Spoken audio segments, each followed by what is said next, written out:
हिंदी अनिवार्य कक्षा 12 मुख्य प्रश्नोत्तर।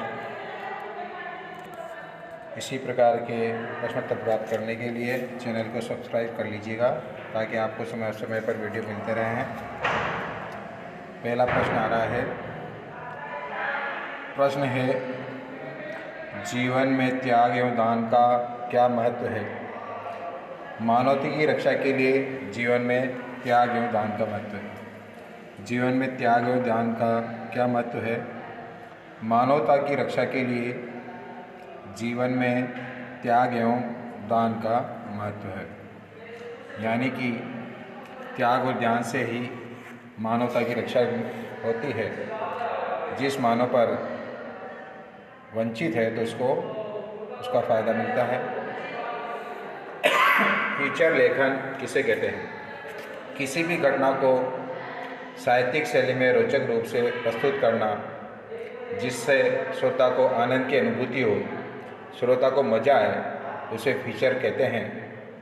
फीचर वास्तव में पिक्चर का ही रूप है। जिस प्रकार पिक्चर देखने पर हमें आनंद की अनुभूति होती है, मज़ा आता है, हमको अच्छा लगता है, उसी प्रकार फीचर लेखन भी होता है, जिसमें किसी भी घटना को रोचक शैली में प्रस्तुत किया जाता है, जिसमें अपनी तरफ से नमक मिर्ची मसाला लगाकर श्रोताओं को आनंद की अनुभूति कराई जाती है।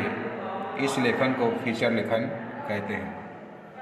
फीचर लेखन एक साहित्यिक घटना है जिसमें रोचक रूप से उसको प्रस्तुत किया जाता है, उसमें आनंद की अनुभूति होती है। अगला प्रश्न, समाचार लेखन किसे कहते हैं? किसी भी घटना को जनता की भाषा में व्यक्त करना समाचार लेखन कहलाता है। समाचार लेखन किसे कहते हैं? किसी भी घटना को जनता की भाषा में व्यक्त करना, इस हेतु उसे लिखना समाचार लेखन कहलाता है। अगला प्रश्न हमारे पास आता है, फीचर लेखन और समाचार लेखन में क्या अंतर है? फीचर लेखन साहित्यिक भाषा में लिखा जाता है, जबकि समाचार लेखन जनता की भाषा में लिखा जाता है। प्रश्न है, समाचार लेखन और फीचर लेखन में क्या अंतर है? समाचार लेखन जनता की भाषा में लिखा जाता है, जबकि फीचर लेखन साहित्यिक भाषा में लिखा जाता है। यही दोनों में मुख्य अंतर है। समाचार लेखन उबाऊ हो सकता है, फीचर लेखन हमेशा मनोरंजनात्मक होता है। फीचर लेखन में आनंद की अनुभूति होती है, समाचार लेखन में आनंद की अनुभूति हो जरूर नहीं। फीचर में मिर्च मसाला लगाया जा सकता है, समाचार लेखन वस्तुतः होता है। यही दोनों में अंतर है। फीचर लेखन साहित्यिक शैली में लिखा जाता है, जबकि समाचार लेखन की शैली जनता की भाषा में सरल होती है। फीचर लेखन में साहित्यिक ढंग से और मनोरंजनात्मक ढंग से घटना को प्रस्तुत किया जाता है कि समाचार लेखन में जैसा तैसा लिख दिया जाता है। छुट्टी के बाद लेखक को कितनी देर तक पशु चराना होता था? 1 घंटे तक। छुट्टी के बाद लेखक को 1 घंटे तक पशु चराना होता था। सिल्वर वेडिंग का कथानायक कौन थे?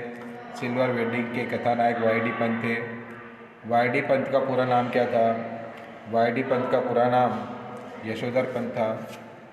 छुट्टी के बाद लेखक को कितनी देर पशु को चराना होता था? 1 घंटे। सिल्वर वेडिंग का कथानायक कौन था? सिल्वर वेडिंग का कथानायक वाई डी पंत था। वाई डी पंत का पूरा नाम क्या था? वाई डी पंत का पूरा नाम यशोधर पंत था। अगला प्रश्न है, भक्तिन में क्या बुराइयाँ थी? भक्तिन में कई बुराइयाँ थी। वह भक्तिन शास्त्र की व्याख्या अपने अनुसार करती थी। भक्तिन महादेवी वर्मा की पैसे छुपाती थी। भक्तिन दूसरों को अपने अनुसार बनाने का प्रयास करती थी। वह अपने आप को चेंज नहीं करती थी, लेकिन वह ये चाहती थी कि दूसरे उसके अनुसार बदल जाए।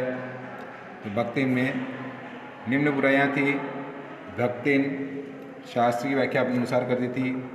भक्तिन महादेवी वर्मा के पैसे छुपाती थी। भक्तिन दूसरों को अपने अनुसार बनाने का प्रयास करती थी। यह भक्तिन में बुराइयाँ थी। भक्तिन महादेवी वर्मा के यहाँ थी। अगला प्रश्न, यशोधर बाबू समय के साथ बदलने में असफल रहते हैं, ऐसा क्यों? पुरानी परंपरा के संस्कार के कारण, पश्चिमी रहन सहन से लगाव नहीं होने के कारण, पश्चिम जीवन शैली से लगाव नहीं होने के कारण, संस्कृति से लगाव होने के कारण यशोधर बाबू समय के साथ बदलने में असफल रहते हैं। यशोधर बाबू समय के साथ बदलने में असफल क्यों रहते हैं? क्योंकि वह पुरानी परंपरा से थे। वह पुरानी परंपरा के संस्कार को नहीं भुला पा रहे थे।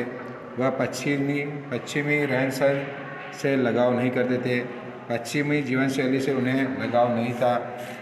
भारतीय संस्कृति से उन्हें लगाव था। इसलिए यशोधर बाबू अपनी परंपरा से जुड़े हुए थे और अपने आप को नहीं बदल पाए।